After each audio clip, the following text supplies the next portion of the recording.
Hello Fit community, today we're going to talk about core inhibition and its relation to hip flexor pain and or tightness. If you're a cyclist, runner, you have likely experienced these things. And usually the first thing we do is we try to stretch it, or we try to massage it, or go out and get a massage. And if it's a muscular thing, then chances are it might get better. But if it's core inhibition, those modalities will usually make it worse. They certainly won't help. Just a little insight as to what's happening, perhaps if you're a runner, in that swing phase of gait. When you go to swing that leg through just like that, it's your core that's pulling it forward. But if this guy's sleeping, it ends up being 100% the little hip flexor. And this thing starts to get angry, irritable, and then it will start to hurt you. So I'm going to show you a way to self-diagnose and then a way to treat it and turn that core back on. So the first thing we're going to do is I'm going to show you a way to sort of self-diagnose. Now this isn't 100% accurate, but it's a really good indicator as to whether or not inhibition is causing your issues. So the first thing you can do is just lie on the ground and lift your head up. And a sure sign of core inhibition is this: you're going to be shaking and trembling. I see this a lot in the clinic because most of my patients that walk through the door have inhibition because pain causes inhibition. Another thing you can do is just lift your legs off of the floor.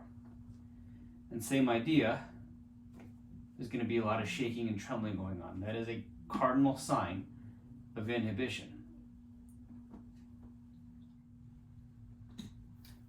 Now, for those of you that are deconditioned, this is the best way to start. So you're going to need a ball. Approximately 45 to 55 centimeter ball will work just perfect. So arms locked, hands up. You're going to push through your forearms. You're going to need a pillow behind your head. This exercise does not work if your head is tilted back, which is why it's extremely important to have that head supported. Chin slightly tucked and push through those arms. Now the key to this whole thing is the prolonged hold. This is how you reconnect the brain back to your core. So you're going to hold it for a minimum of 30 seconds. You're not going to hold your breath. You must breathe. Should be absolutely 100% pain-free. Now if you can, ideally you'll hold this for up to 1 minute, and you'll repeat it 2 to 3 times for a total of 2 to 3 minutes. So let's say, for example, you can only do a 30-second hold. Well, then why don't you do 4 sets for a total of 2 minutes. If you don't have neck pain, to make the exercise even more effective, same idea. You're going to push through your forearms, you're going to tuck your chin down, and then you're going to lift your head. Now initially, if you're very inhibited, that head's going to be bobbing around like a doll, just like that. But if you hold it long enough, what you'll find with inhibition, that shaking will go away. And that is a sign that your core is beginning to turn off. So the previous exercise with the ball, that's for anybody who is deconditioned or has low back pain. The one I'm about to show you is more advanced, but the beauty of it is it doesn't require any equipment. So you can do it anytime, anywhere. Find a nice patch of grass and you can knock it out before a run or before a long bike ride. Same rules apply.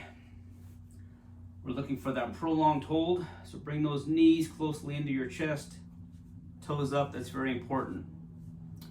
Palms only. You're going to take a little bit of skin and you're going to lift up toward the ceiling. I'm not pushing that way, I'm pushing straight up toward the ceiling.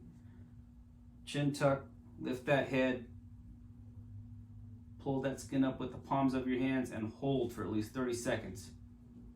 So if we're doing 30-second holds, we're going to do at least 4 of them for a total of 2 minutes. Ideally, you'll work your way up to 1 minute long holds and perform about 2 or 3 of those.